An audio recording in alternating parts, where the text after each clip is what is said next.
Iris জাগো। কম্প্যানিয়নের প্রথম দিকে সুন্দরী আইরিস এবং তার নার্ডি নাইস প্রেমিক জোশ বন্ধুদের সাথে থাকার জন্য একটি নির্জন লেক হাউসে গাড়ি চালাচ্ছে। আইরিস ঘুম থেকে জেগে ওঠে এবং স্নেহের সাথে জোশকে বলে যে সে তাকে নিয়ে স্বপ্ন দেখছে। তারা স্মরণ করে যে কিভাবে তাদের প্রথম দেখা হয়েছিল। সুপারমার্কেটে সেই সব কমলালেবু মেঝেতে পড়ে যাচ্ছে।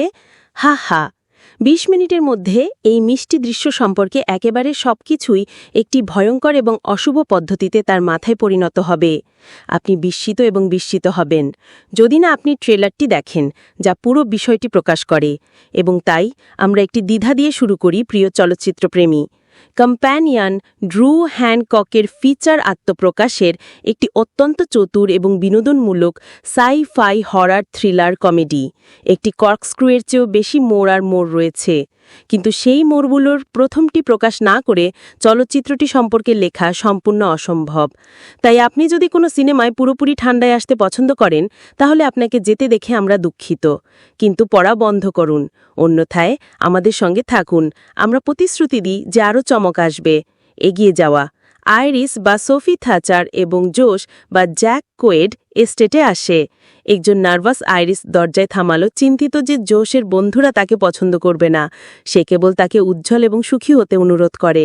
ক্যাট অর্থাৎ মেগান, সুরি জোশের প্রাক্তন, তাদের স্বাগত জানায়। সে সুন্দরী এবং আইরিসের কাছে হিমশীতল। এলি এবং তার সুদর্শন প্রেমিক প্যাট্রিকও আরও সুন্দর। তারপর আছে সার্গেই অর্থাৎ রুপার্ট ফ্রেন্ড, ক্যাটের রাশিয়ান প্রেমিক, সুগার ড্যাডি সত্যি কথায়, এবং বাড়ির মালিক। তার ডিভাইসের পাসওয়ার্ড হল স্টালিনের জন্মদিন, যা আপনাকে কিছু বলে। জিনিসগুলো দ্রুত অন্ধকার হয়ে যায়।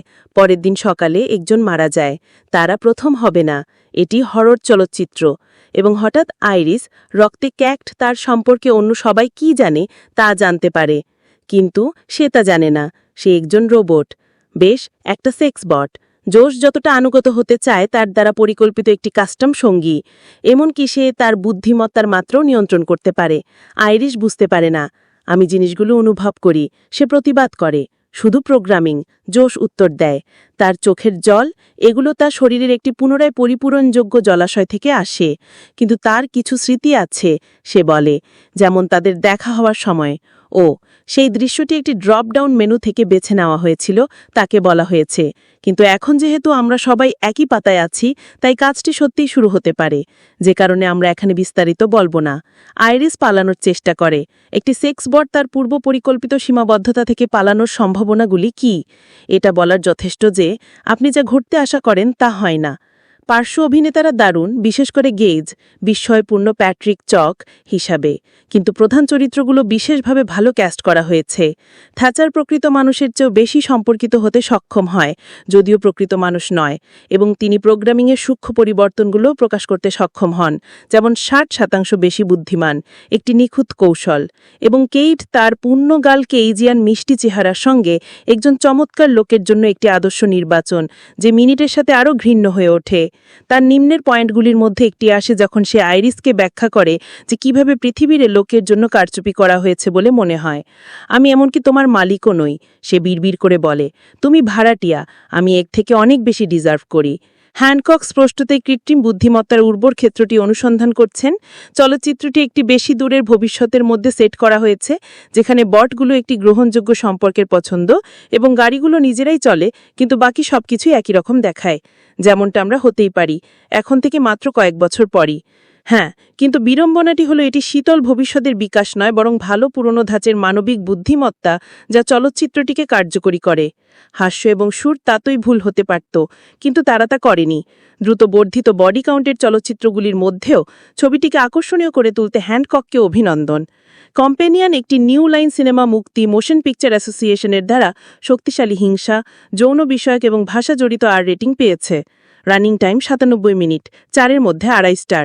এখানে নিখুঁত হত্যার মতো কোনো জিনিস নেই, কিন্তু একটি অর্জনের চেষ্টা করার ধারণাটি অগণিত উপন্যাস এবং চলচ্চিত্রের জন্য খাদ্য সরবরাহ করেছে, যার মধ্যে সর্বশেষটি হল লেখক পরিচালক ড্রু হ্যানককের দুষ্ট নতুন থ্রিলার কম্প্যানিয়ন।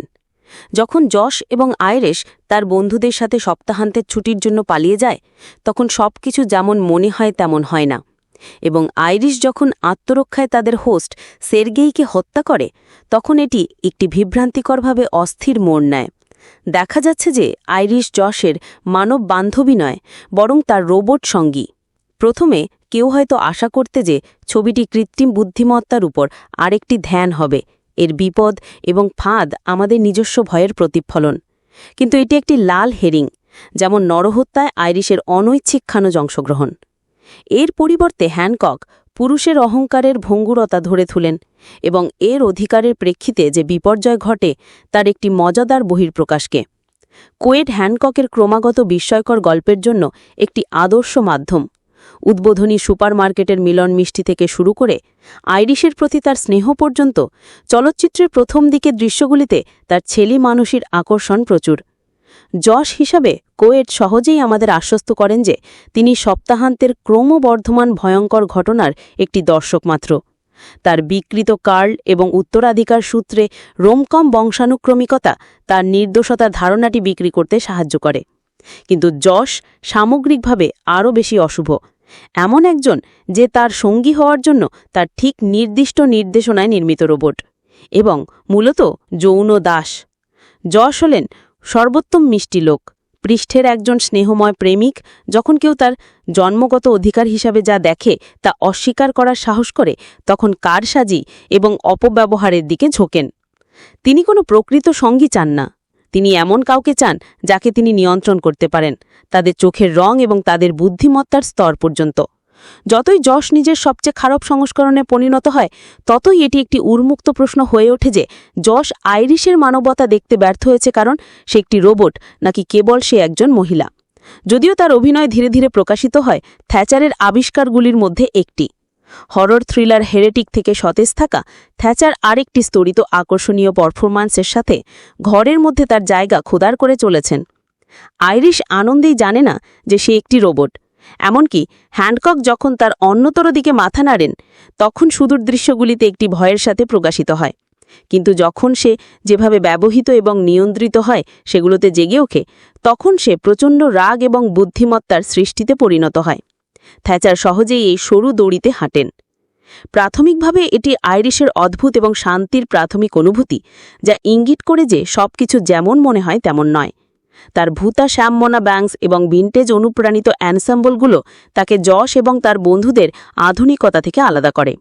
যেমনটাই উদ্বিগ্নকর সত্য যে তার সখ্য বিগলের চোখের মেকআপের কালো স্ল্যাশ কখনোই স্মিয়ারের মতো হয় না, এমনকি যখন সে স্নান করে বা বিছানায় যায়। থ্যাচার আইরিশের অস্তিত্বর স্টেপফোর্ড ওয়াইফ গুণটি তার হাত দিয়েই নিখুঁত করেন, যা আবিষ্কারটিকে আরও আনন্দদায়ক করে। যখন থ্যাচার তার চরিত্রে অভিনয় করেন, আইরিশ একটি চরিত্রের বৈদ্যুতিক প্রবাহ। প্রথমে কঠোরভাবে নিয়ন্ত্রিত এবং নিয়ন্ত্রিত থাকে যতক্ষণ না সে তার কেন্দ্রে রাগ এবং শক্তির জীবন্ত তারটিকে মুক্ত করে। তুলনামূলকভাবে ছোট কাস্টের বাকিরাও তাদের ভূমিকার একটি খাবার তৈরি করেন। হার্ভি গুইলেনের শুষ্ক বুদ্ধি এবং তীক্ষ্ণ প্রতিক্রিয়া তার চরিত্র এলির নিঃসঙ্গতা এবং ভালোবাসার জন্য একটি কার্যকরী মুখোশ হিসাবে কাজ করে। তিনি লুকাস গেজের সাথে ভালোভাবে মেলেন, যে তার নিজস্ব গোপনীয়তার সাথে একটি মানুষ প্যাট্রিকের নরম সূক্ষ্মতার মধ্যে তার সুন্দর চেহারাটি পরিচালনা করে। মেঘান সুরি ষড়যন্ত্রকারী সোনার খননকারী ট্রোপে নতুন প্রাণের নিঃশ্বাস ফেলে তোলেন। অন্যদিকে ফ্রেন্ড অদ্ভুত সের্গেই হিসাবে দৃশ্য চিবিয়ে উপভোগ করেন। তবে এই কাজ সবটাই করে হ্যানককের হুইপ স্মার্ট স্ক্রিপ্ট এবং বিশ্ব নির্মাণের জন্য পরিচালনার চোখ। তিনি যেভাবে পিটার গেব্রিয়েল এবং ডিসকোর সুইড্রপ ব্যবহার করে একটি সহজ সময়ের ঘরোয়া আনন্দের পাটিনা দিয়ে কার্যক্রম ধুয়ে ফেলেন, এই সব কিছুর মধ্যে একটি পিছন দিকের ঝাঁকি আছে। আইরিশের পোশাকের পছন্দগুলিও তাই প্রতিফলিত করে। যশের পছন্দের জেন্ডার ভূমিকাগুলির উপর জোর দেয়। এই পছন্দগুলি মন্ত্রমানিত লেক হাউসের আধুনিক ট্র্যাপিংস এবং সঙ্গী রোবটদের সাইফাই কল্পনার সাথে সংঘর্ষ করে। হ্যানকক রোমান্টিক অতীত এবং বর্তমানে সোফিস্টিকেটেড প্রযুক্তিকে সংযুক্ত করে দর্শকদের একটি অসঙ্গতিপূর্ণ পরিবেশে রেখেই জ্ঞানগত অসঙ্গতি তৈরি করে। একটি টুইস্টি থ্রিলার হিসাবে কম্প্যানিয়ন বিতরণের চেয়ে বেশি দর্শকদের শেষ পর্যন্ত অনুমান করতে রাখে। অ্যালফ্রেড হিচককের রোব, নিখুঁত হত্যার উদ্ভাবন এবং মেরি শেলির ফ্র্যাঙ্কেনস্টাইনের সাথে মানবতা, বিজ্ঞান এবং আমরা যখন ঈশ্বরের ভূমিকা পালন করতে চাই তখন কি ঘটে তার সাথে স্পষ্ট সম্পর্ক আছে। তবে বেশিরভাগ মজাটি একটি শ্বেতাঙ্গ মানুষদের অভিশাপের অন্যতম সান্নিধ্য, সমাজবিধি, নারী বিদ্বেষের বিরুদ্ধে একটা আক্রমণাত্মক মার্জিয়া। আইরিশের সর্বোচ্চ লক্ষ্য ভালোবাসা বা এমনকি বেঁচে থাকা নয়, এটি হলো স্বনিয়ন্ত্রণ। তার না আইরিশের বডি কি হয় তা নিয়ন্ত্রণের অধিকার, সেটা মাংস এবং রক্তই বা মেটাল এবং তারেরই হোক। শক্তিশালী সামাজিক এবং রাজনৈতিক বিষয়গুলি অনুসন্ধান করার শৈলীর শক্তি গল্প সবসময় একটি পরিপক্ক জায়গা, আর কম্পানিয়ান এর কোনো ব্যতিক্রম নয়।